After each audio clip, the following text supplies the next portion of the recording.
जय हिंद। जैसा कि दोस्तों मैं आज आप सभी लोगों को इस वीडियो में वैद्युत द्विध्रुव की अच्छी स्थिति में वैद्युत क्षेत्र की तीव्रता को कैसे निकालते हैं इसके बारे में बताऊंगा। जैसा कि दोस्तों एक क्लास 12th फिजिक्स के चैप्टर फर्स्ट वैद्युत आवेश तथा क्षेत्र का बहुत ही इंपॉर्टेंट टॉपिक है, बहुत ही इंपॉर्टेंट डेरिवेशन है जो दोस्तों हमेशा बोर्ड एग्जाम में लगातार पूछा जाता है। ठीक है, यदि दोस्तों आप लोग इस डेरिवेशन को जो मैं बताऊंगा यदि तो आप लोग इसको एकदम अच्छे से कॉन्सेप्ट एकदम क्लियर करते हुए अगर आप लोग चलते हैं, इस वीडियो को एकदम ध्यान से देखेंगे तो आप लोगों को अच्छे से निकालने में चुटकियों का काम हो जाएगा। ठीक है, चलिए दोस्तों बिना टाइम को वेस्ट की वीडियो को शुरू करते हैं।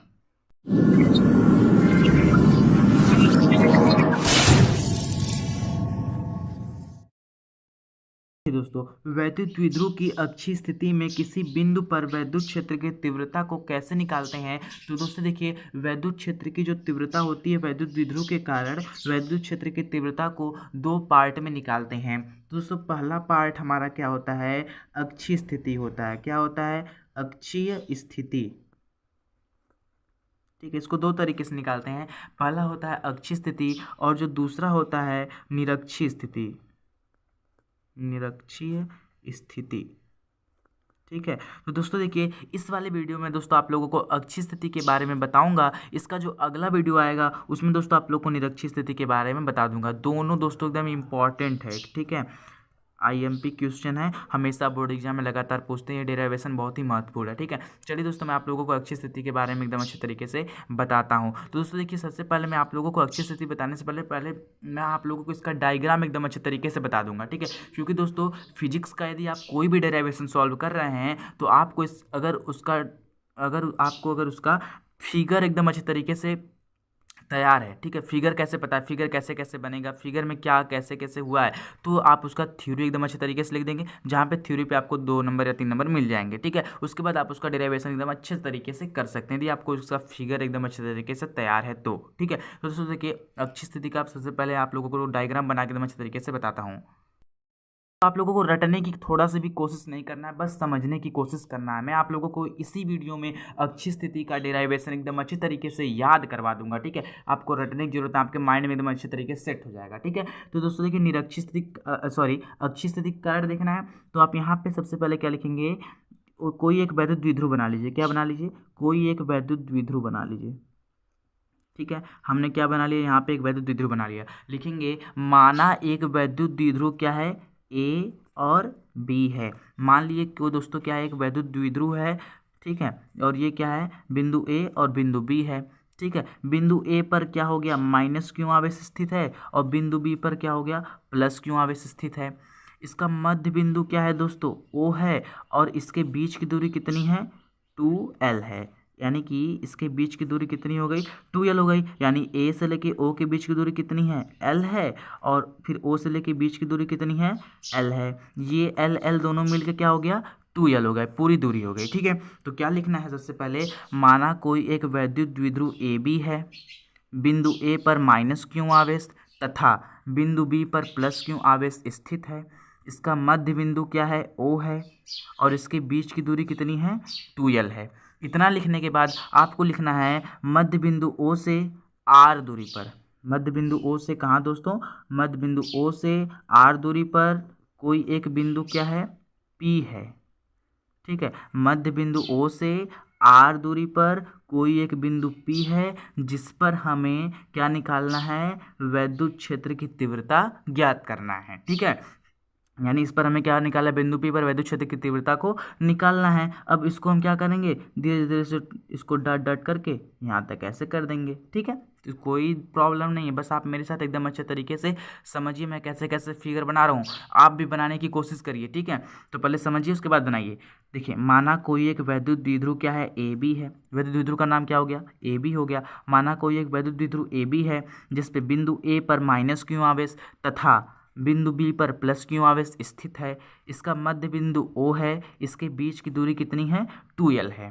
ठीक है, फिर क्या लिखेंगे, बिंदु ओ से आर दूरी पर क्या हो गया, बिंदु ओ से आर दूरी पर कोई एक बिंदु क्या है, पी है। बिंदु ओ से आर दूरी पर कोई बिंदु पी है जिस पर हमें वैद्युत क्षेत्र की तीव्रता ज्ञात करनी है। ठीक है, इतना लिख देंगे। फिर अब ध्यान से मेरी बात को देखिएगा, ये देखिए बिंदु ओ है और ये क्या है, बिंदु बी है। इसके बीच की दूरी कितनी है, यल है।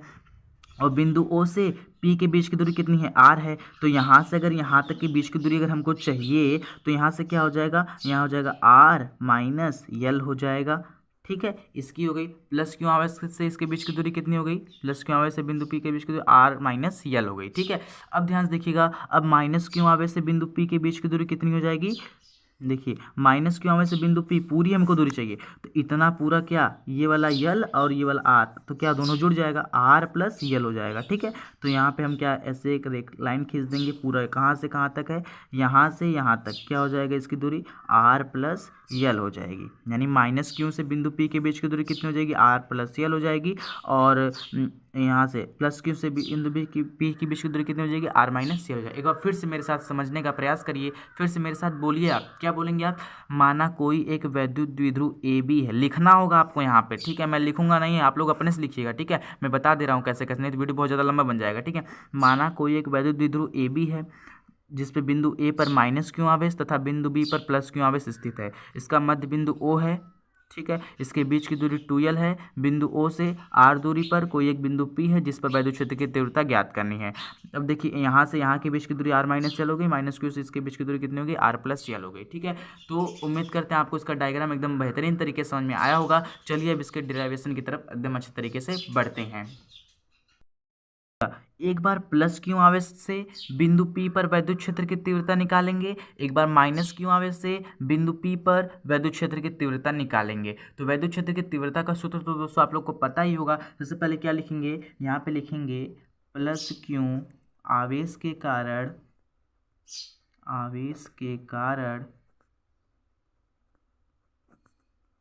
कारण बिंदु P पर वैद्युत क्षेत्र की तीव्रता। ठीक है, देखिए प्लस क्यू आवेश के कारण बिंदु P पर वैद्युत क्षेत्र की तीव्रता, प्लस क्यू आवेश का बिंदु P पर वैद्युत क्षेत्र की तीव्रता क्या हो जाएगा, E1।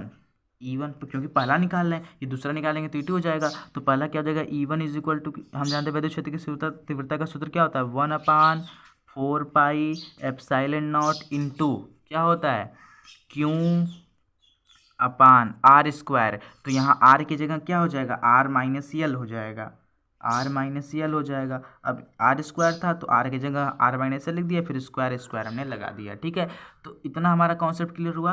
अब उसी तरीके से लिखेंगे माइनस क्यू आवेश के कारण बिंदु पी पर वैद्युत क्षेत्र की तीव्रता, इसलिए माइनस क्यू आवेश का बिंदु पी पर वैद्युत क्षेत्र की तीव्रता क्या हो जाएगा, E2 हो जाएगा। E2 is equal to 1/4 pi epsilon naught into q upon, अब यहाँ आर स्क्वायर, अब इसके जगह क्या रखेंगे, आर प्लस यल रखेंगे। आर प्लस यल का क्या हो जाएगा दोस्तों, स्क्वायर हो जाएगा। ठीक है, तो हमारा क्या निकल गया, E1 भी निकल गया, अब E2 भी निकल गया। ठीक है, प्लस क्यू के कारण हमने वैद्युत क्षेत्र की तीव्रता निकाल लिया, माइनस क्यू के कारण वैद्युत क्षेत्र की तीव्रता निकाली। अब क्या करेंगे, परिणामी वैद्युत क्षेत्र की तीव्रता निकालेंगे, यानी इन दोनों को जोड़ देंगे। कैसे होगा देखिए ध्यान से, परिणामी वैद्युत क्षेत्र की तीव्रता क्या हो जाएगी, capital E is equal to E1 minus E2, capital E is equal to क्या हो जाएगा, E1 माइनस E2 हो जाएगा। अब क्या करेंगे, E1 का जो मान उठा के इधर पटक देंगे, E2 का मान क्या करेंगे, उठा के देंगे पटक देंगे, काम खत्म। ठीक है, चलिए आगे देखते हैं। की जगह क्या है, 1/4 pi epsilon naught into q upon r minus l का क्या है, स्क्वायर है। अब बीच में माइनस लगा है, अब देखिएगा ध्यान से, सूत्र में minus 1/4 pi epsilon naught into q अपान E2 का मान में क्या हो जाएगा, आर प्लस यल का स्क्वायर हो जाएगा। अब देखिएगा हमें क्या कॉमन मिल रहा है इसमें से, कॉमन का मतलब जो दोनों में हो। देखिए एक ये, देखिए इसमें भी है, इसमें भी है, क्यों इसमें भी, इसमें, तो उसको बाहर निकाल लीजिए। तो यहाँ हो जाएगा E is equal to Q upon, क्यों गुणा एक में कर लेंगे क्यों हो जाएगा, बटे 4 पाई एप्सिलॉन नॉट, कॉमन दिखा, कॉमन कर लिए। अब ब्रैकेट के अंदर क्या बचेगा, क्यों उठ के बाहर चला गया, यहाँ कुछ नहीं बचा, एक बचा है, बटे यहाँ क्या हो जाएगा, आर माइनस यल का स्क्वायर हो जाएगा। फिर यहाँ पे माइनस लगाएंगे, यहाँ ये तो बाहर आ गया, ये क्यों बाहर आ गया, तो क्या बचा, ऊपर 1 बचा, बटे क्या हो जाएगा, आर प्लस यल का क्या हो जाएगा, स्क्वायर हो जाएगा। ठीक है, उम्मीद करते हैं आप लोग को समझ में आ रहा होगा। बस एकदम कॉन्सेप्ट से बारीकी से देखते रहिएगा। ठीक है, कहीं भी डाउट तुरंत कमेंट कीजिए। ठीक है, तो यहाँ क्या हो जाएगा, E is equal to Q upon 4 pi epsilon nought, Q upon 4 pi epsilon nought. अब देखिएगा ब्रैकेट में, अब हमें क्या करेंगे, इसका एलसीएम लेंगे, इसको भिन्न का जोड़ की भिन्न भिन्न की घटाने की तरह है, ठीक है। तो इसका गुणा इसमें कर दीजिए, इसका गुणा इसमें कर दीजिए, इसका गुणा इसमें कर दीजिएगा। इससे यहाँ पे क्या हो जाएगा, आर प्लस यल का स्क्वायर हो जाएगा, फिर माइनस है, फिर क्या हो जाएगा आर माइनस यल का स्क्वायर हो जाएगा, फिर पूरे के बटे। अब इसका इसमें करेंगे तो क्या हो जाएगा, R square minus L square का भी क्या हो जाएगा, स्क्वायर हो जाएगा, ठीक है। समझ आया कैसे हुआ। देखिए ये 2 बार दिया है, देखिए एक ब्रैकेट में a प्लस बी है और एक ब्रैकेट में ए प्लस बी, एक ब्रैकेट में माइनस बी दिया है। देखिए इसका वर्गांतर का सूत्र हो गया ए स्क्वायर माइनस बी स्क्वायर, और दोनों पे स्क्वायर था ही तो यहाँ पे स्क्वायर लग जाएगा, ठीक है। इसका गुणा इसमें कर दिया इतना आ गया, फिर इसका गुणा एक में करेंगे इतना आ गया, बीच में माइनस था माइनस लगा दिए, ठीक है। तो अब देखिएगा क्या करना है, ई इज इक्वल टू क्या हो जाएगा, Q upon 4 pi epsilon not. अब यहाँ पे हमने ब्रैकेट लगाया, अब देखिए ए प्लस बी का होल स्क्वायर का सूत्र लग गया, यहाँ ए माइनस बी के होल स्क्वायर का सूत्र लग गया। तो कैसे तोड़ेंगे, आराम से तोड़ लीजिए, हो जाएगा a square plus b square plus 2ab, ठीक है। यहाँ माइनस है, माइनस कर दिए, इसको ए माइनस बी के होल स्क्वायर तोड़ दीजिए, यहाँ हो जाएगा a square plus b square minus में 2ab, इतना हुआ। अब यहाँ पे क्या लगाएंगे, बटे लगाएंगे पूरे के, यहाँ क्या हो जाएगा आर स्क्वायर माइनस में यल स्क्वायर का भी क्या हो जाएगा दोस्तों, होल स्क्वायर हो जाएगा, ठीक है। तो उम्मीद करते हैं आपको समझ में आ रहा होगा। अब देखिएगा यहाँ पे ई इज इक्वल टू क्या हो जाएगा, Q upon 4 pi epsilon not. अब यहाँ ब्रैकेट में क्या बचा है, उतारते चले जाइए, आर स्क्वायर प्लस में यल स्क्वायर प्लस में 2RL, बस हमारा खत्म होने वाला, कुछ बचा नहीं आगे, ठीक है। अब इस माइनस का सब में गुणा कर दिए, इसका माइनस में इसमें करेंगे तो हो जाएगा माइनस में आर स्क्वायर, इसका इसमें होगा तो माइनस में यल स्क्वायर, माइनस माइनस क्या हो जाएगा प्लस 2RL, ठीक है। पूरे के बटे कर देंगे, बटे करने के बाद क्या आएगा हमारा आर स्क्वायर माइनस में यल स्क्वायर का क्या हो जाएगा, होल स्क्वायर हो जाएगा। अब हम देख रहे हैं ध्यान से कि ये जो हमारा है क्या है, जो ये आर स्क्वायर है इस वाले आर स्क्वायर से कट जाएगा, ये प्लस में ये माइनस में कट गया, ये वाला प्लस में यल स्क्वायर माइनस में यल स्क्वायर से कट जाएगा, ठीक है। तो क्या बच रहा है, बच रहा है हमारा E is equal to Q upon 4 pi epsilon nought into, यहाँ ब्रैकेट लगा देंगे, 2RL कितना हो जाएगा 4RL हो जाएगा, बटे क्या बचा आर स्क्वायर माइनस में यल स्क्वायर का क्या हो जाएगा, होल स्क्वायर हो जाएगा। अब ध्यान से मेरा देखिएगा, अब हमको यहाँ बनाना है फार्मूला वैद्युत द्विध्रुव का। कैसे बनेगा देखिएगा ध्यान से, ई इज इक्वल टू क्या हो जाएगा, Q upon 4 pi epsilon not. अब देखिए 4RL है, इसको हम क्या कर सकते हैं, 2L इंटू 2R कर सकते हैं कि नहीं, 2L इंटू 2R कर सकते हैं ना। तो 2 दूनी 4 हो जाएगा और RL बच जाएगा हमारा, हो जाएगा ना। देखिएगा ध्यान से, 2L इंटू 2R करेंगे, 2 दूनी 4RL हो जाएगा ना। तो बस वही चीज़ हमने यहाँ पे इसको तोड़ दिया, कुछ नहीं किया है, ठीक है। यहाँ बटे का साइन लगाएंगे। अब देखिएगा यहाँ पे जो ये R square minus L square है, यहाँ पे लिखेंगे आर जो है इज ग्रेटर देन, क्या है आर जो है बड़ा है किससे, यल से, आर जो है किससे बड़ा है, एल से बड़ा है। यहाँ पे लिखेंगे आर जो है यल से बड़ा है, इसलिए यहाँ पे क्या हो जाएगा, एल का मान तो हट जाएगा, ठीक है, क्योंकि यहाँ क्या हो जाएगा, जीरो हो जाएगा, नगण्य हो जाएगा। जब बहुत बड़ा है तो क्या है, यहाँ एल का मान जीरो हो जाएगा, नगण्य हो जाएगा। तो जीरो का स्क्वायर करके अगर इसमें घटाओगे तो क्या बचेगा, आर स्क्वायर, और इसके ऊपर स्क्वायर तो है ही, हमने यहाँ पे लगा दिया। अब देखिए ध्यान से, E is equal to Q को हम यहाँ पे लेके चले जाते हैं, इसको हम 1 कर देते हैं, 1 upon 4 pi epsilon nought into. अब देखिए क्यू इंटू 2L का फार्मूला क्या होता है, क्यू इंटू 2L का फार्मूला होता है पी, जहाँ कि हम लोग को पता है P बराबर क्या होता है, Q इंटू 2L। तो हम यहाँ पे क्या लिख देंगे, P लिख देंगे, इंटू यहाँ क्या बच रहा है 2 बच रहा है, R बच रहा है। अब यहाँ क्या हो जाएगा, बटे, अब 2 का गुणा 2 में करो, 2 दूनी कितना हो जाएगा 4, तो R की पावर कितना हो जाएगा 4 हो जाएगा। अब देखिए इसके ऊपर 4 घात है, इसके ऊपर 1 घात है, एक R से एक R खत्म हो जाएगा।